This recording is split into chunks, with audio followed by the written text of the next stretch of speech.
গল্পটা ছিল একটা মেয়ের নাম চাঁদনি।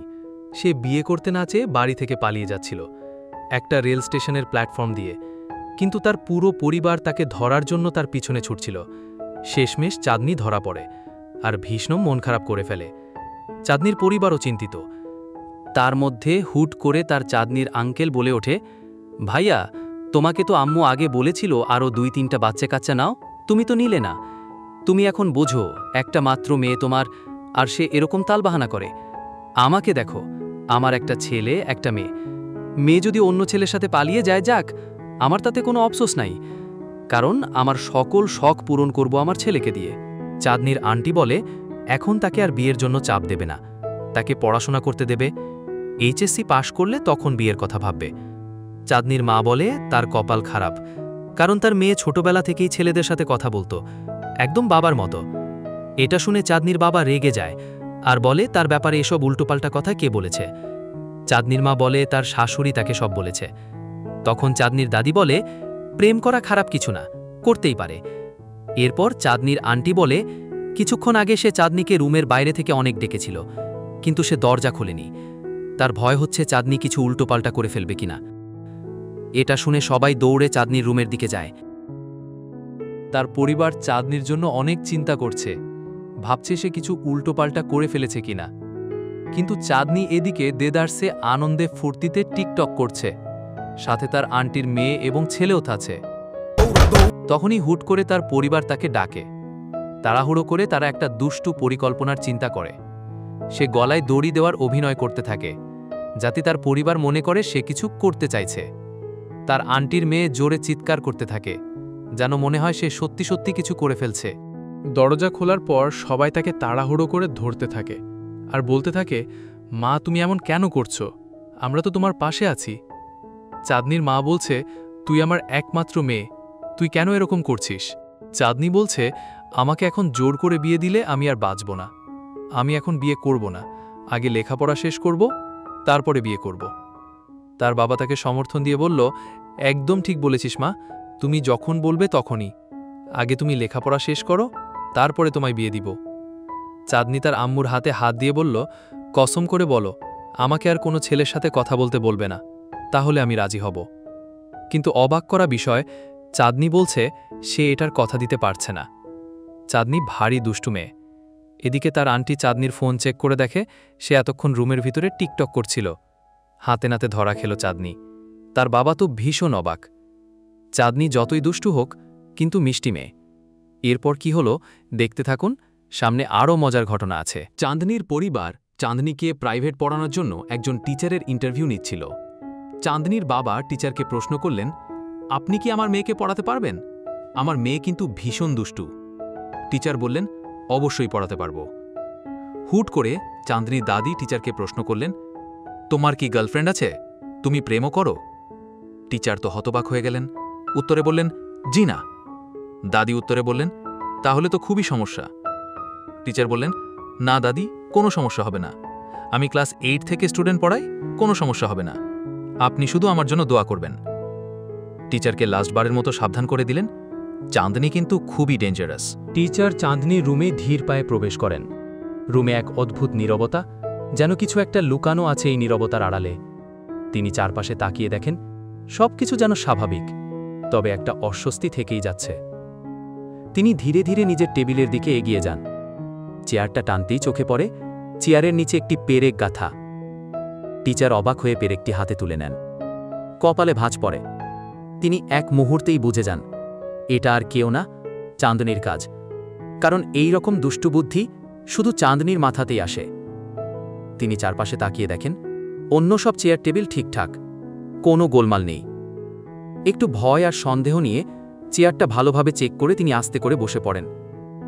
ঠিক তখনই ক্লাসের দরজা দিয়ে সালাম দিয়ে ঢুকে পড়ে সেই চিরচেনা হাসি খুশি দুষ্টু মিষ্টি চাঁদনি। চাঁদনি ঘরে ঢুকেই টিচারকে সালাম দিল, স্যার কেমন আছেন? টিচার গম্ভীর হয়ে বললেন, ভালো আছি। এখানে পেরেকটা কে রেখেছে? কেউ বসে পড়লে তো বড় বিপদ হতো। আমি চশমা পরি ঠিকই, কিন্তু অন্ধ নই, সব স্পষ্ট দেখতে পারি।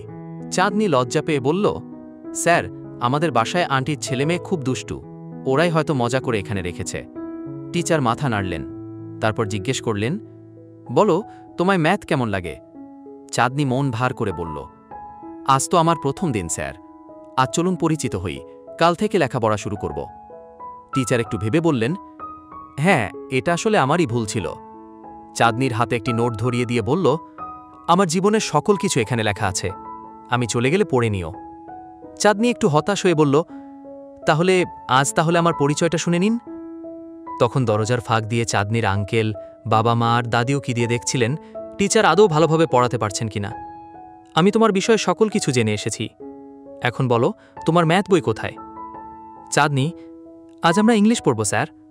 টিচার হালকা রেগে বললেন, আগে ম্যাথ বইটা দাও। চাঁদনি একটু গড়িমচি করছিল, তাই টিচার নিজেই তার ব্যাগ থেকে ম্যাথ বই বের করে নিয়ে পড়ানো শুরু করে দিলেন। চাঁদনি, ম্যাথ সাবজেক্টটা একটু জটিল, তাই অনেকেই ভয় পায়, কিন্তু আমি তো আছি, এক এক করে সব বুঝিয়ে দেব। চাঁদনি হঠাৎ নিজের ফোনটা বের করে স্যারের দিকে বাড়িয়ে দেয়। স্যার একটু বিরক্ত হয়ে বলেন, ফোনটা আমাকে দাও, এখন এসব সময় নয়। চাঁদনি মুখে গম্ভীর ভঙ্গিতে বলে, দিচ্ছি স্যার, দাঁড়ান দিতেছি। এই বলে সে ছবিগুলো স্যারকে দেখানোর চেষ্টা করে। ঠিক তখনই স্যার ফোনটা হাতে নেন এবং সাথে সাথে চাঁদনির আম্মুকে ডেকে আনেন। এই ফোনটা এক্সাম শেষ না হওয়া পর্যন্ত জমা থাকবে, এ কথা বলে সে ফোনটা চাঁদনির আম্মুর হাতে তুলে দেন। চাঁদনি রেগে লাল হয়ে যায়, মুখ গোমরা করে বসে থাকে। তার দাদি আর আশেপাশে খেলা করা ছোট্ট বাচ্চারা চুপি চুপি হাসে, মনে মনে খুশি হয়। তারা দরজার পাশ থেকে লুকিয়ে লুকিয়ে দেখে চাঁদনির প্রতিক্রিয়া। স্যার আবার চাঁদনির দিকে ফিরে বলেন, তোমার সামনে এখন সবচেয়ে বড় কাজ পরীক্ষা, মুঠোফোন, ফেসবুক সব পরে হবে। আগের দিনের ফোন কাণ্ডের পর চাঁদনি খুব রেগেছিল। স্যার তার ফোনটা মায়ের কাছে জমা দিয়েছেন। চাঁদনি ঠিক করল একটুখানি শিক্ষা দেবে স্যারকে, শুধু একটু মজা করে। পরের দিন সকালে স্যার যথারীতি পড়াতে আসলেন। চাঁদনি আগে থেকেই প্রস্তুত, ছাদের ধারে এক গামলা পানি রাখা। ঠিক স্যার যখন নিচে দরজায় ঢুকছেন, ঝাপ, এক গামলা ঠান্ডা পানি স্যারের শরীর পুরো ভিজিয়ে দেয়। স্যার থমকে দাঁড়ান, মাথা নিচু করেন, তবুও মুখে হালকা হাসি রেখে বলেন, সম্ভবত উপর থেকে কেউ ভুল করে পানি ফেলেছে। চাঁদনির মা এবং পরিবারের অন্যরা অবাক হয়ে জিজ্ঞেস করেন, স্যার আপনি ঠিক আছেন? এত ভিজলেন? স্যার শান্তভাবে বলেন, কেউ ইচ্ছা করে ফেলেছে বলে মনে হয় না। রুমে ঢোকার পর চাঁদনি কানে হেডফোন দিয়ে গান শুনছে, আর ঠোঁটে চেপে রাখা হাসি যেন লুকাতে পারছে না। চাঁদনি মুখে বিস্ময়ের অভিনয় করে বলে, আরে স্যার, আপনি ভিজলেন কিভাবে? স্যার বললেন, উপর থেকে হয়তো কেউ ভুল করে পানি ফেলেছে। আজকে কেমিস্ট্রি পড়াবো। চাঁদনি, বই খোলো। তারপর চাঁদনি চোখ ঘুরিয়ে বলল, স্যার আপনি তো পুরো ভিজে গেছেন, আপনার তো ঠান্ডা লেগে যাবে, আজকে না পড়ালেই হয়, আপনি চলে যান। স্যার হেসে বললেন, আমার ঠান্ডা লাগলে আমি দেখব, এখন আমাকে একটা তোয়ালে দাও, আমি মুছে নেব। চাঁদনি জেদ ধরে বলছে, স্যার না, মানে আপনার তো গলা বসে যাবে, আপনি যদি অসুস্থ হয়ে যান তাহলে আমরা কি করব? আজ একটু রেস্ট নিন। সে ছলে বলে কৌশলে নানা কথা বলে যাচ্ছে, যেন আজকে না পড়ায়, কারণ আজ তার মোটেই পড়ার মন নেই। স্যার এবার একটু গম্ভীর হয়ে বললেন, চুপ থাকো চাঁদনি, আমাকে একটা তোয়ালে দাও, যদি না পারো এই দেখো আমি টিস্যু দিয়েই মুছে নিচ্ছি। তারপর স্যার নিজের গায়ে টিস্যু মুছতে থাকেন, আজকে কেমিস্ট্রি পড়াবো, তুমি এই বিষয়ে খুব দুর্বল চাঁদনি, যতই বাঁচতে চাও আজকেও পড়তে হবেই। চাঁদনি মুখ কালো করে বসে থাকে। স্যারের একরোখা সিদ্ধান্ত ভাঙে না। চাঁদনি, একটা তোয়ালেও এনো। চাঁদনির আম্মু বলতেছে, স্যারের জন্য এক কাপ চা নিয়ে যাও। চাঁদনি তো সুযোগ পেয়ে গেল, মনে মনে ভাবল, এইবার স্যারকে একটা মজা দেখাই।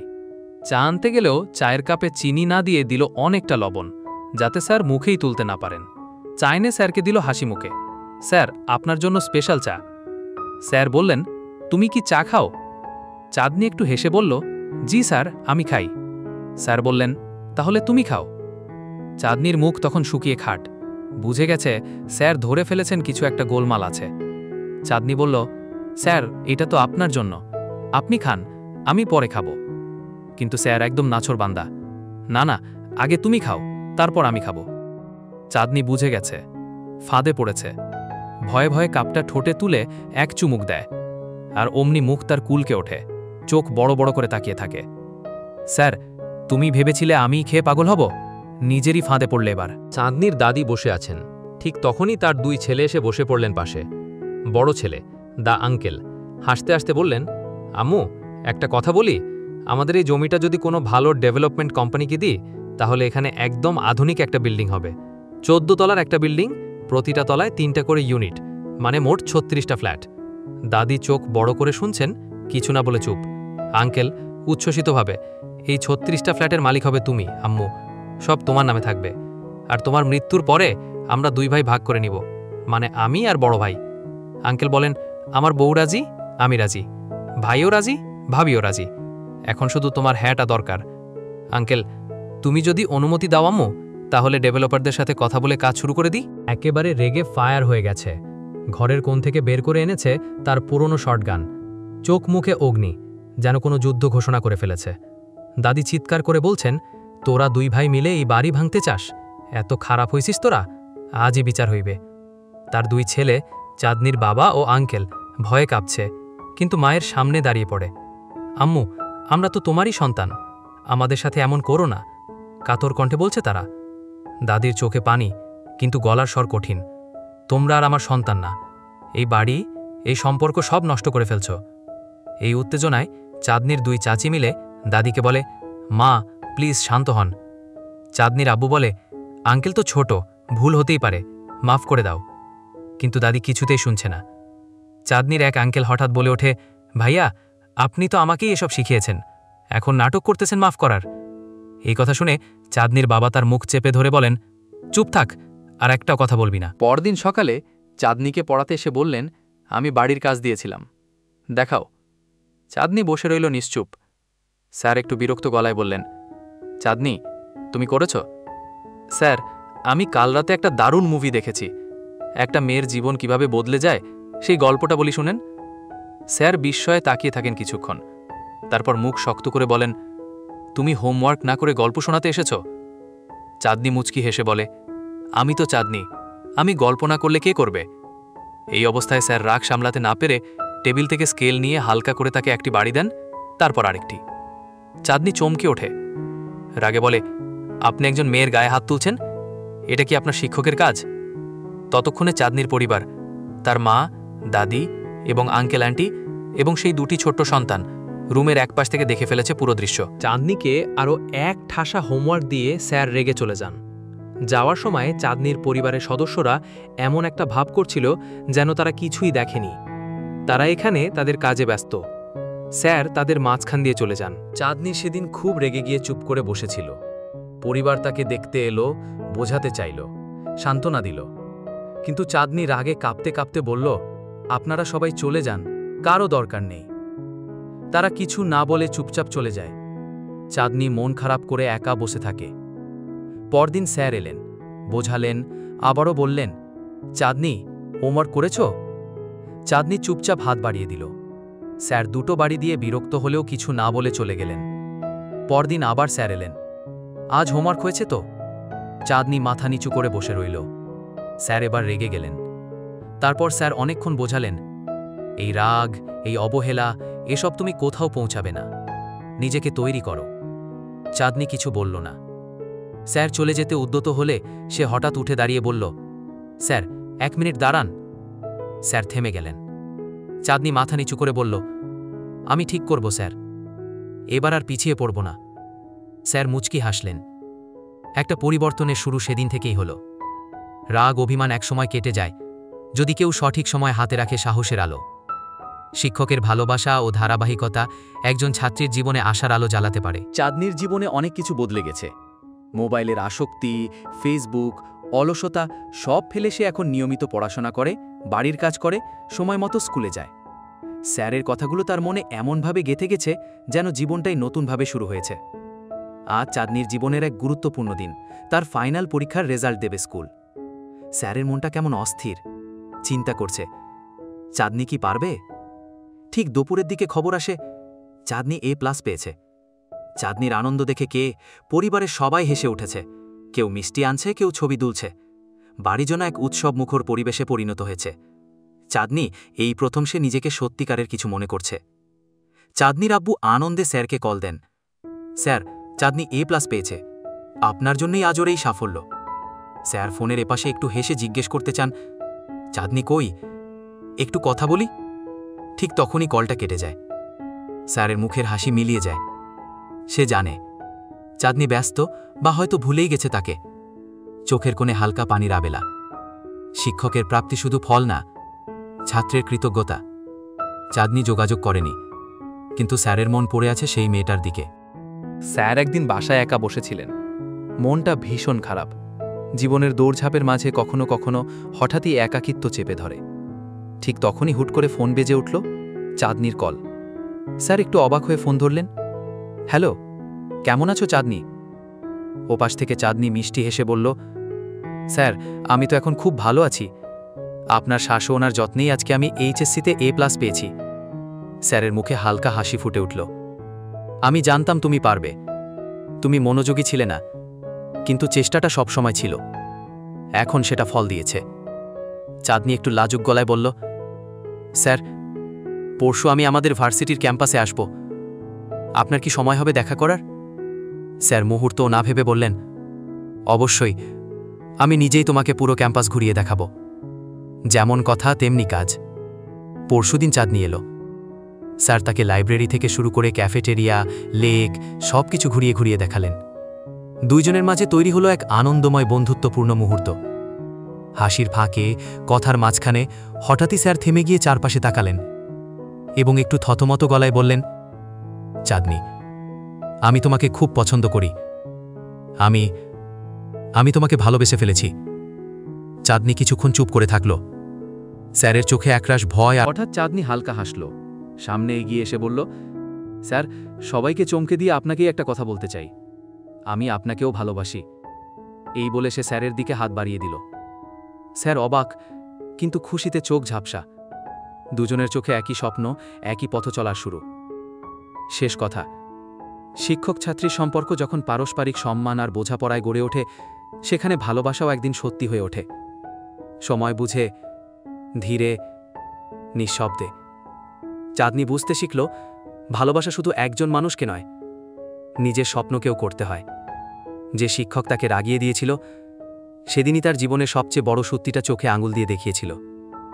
জীবনটা সিনেমার মতো, তবে পড়াশোনা ছাড়া স্টুডেন্ট জীবনের হ্যাপি এন্ডিং হয় না।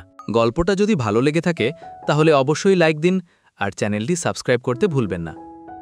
আপনার পছন্দের কোনো ওয়েব সিরিজ, নাটক বা মুভি এই চ্যানেলে দেখতে চাইলে অবশ্যই কমেন্টে জানাবেন। আমরা চেষ্টা করি এমন কন্টেন্ট দিতে যা ইউটিউবে সহজে পাওয়া যায় না। তাই আপনারা যদি কোনো বিশেষ নাটক বা সিরিজ দেখতে চান, আমাদের জানান। আমরা চেষ্টা করব তা আপনাদের সামনে তুলে ধরতে। আজকের ভিডিও কেমন লাগলো সেটাও অবশ্যই কমেন্ট করে জানাবেন। আজকে এখানেই বিদায় নিচ্ছি। ভালো লাগলে সাবস্ক্রাইব করে পাশে থাকবেন। আপনার দিনটা হোক সুন্দর ও আনন্দময়। আল্লাহ হাফেজ। দেখা হবে পরের ভিডিওতে নতুন কিছু নিয়ে।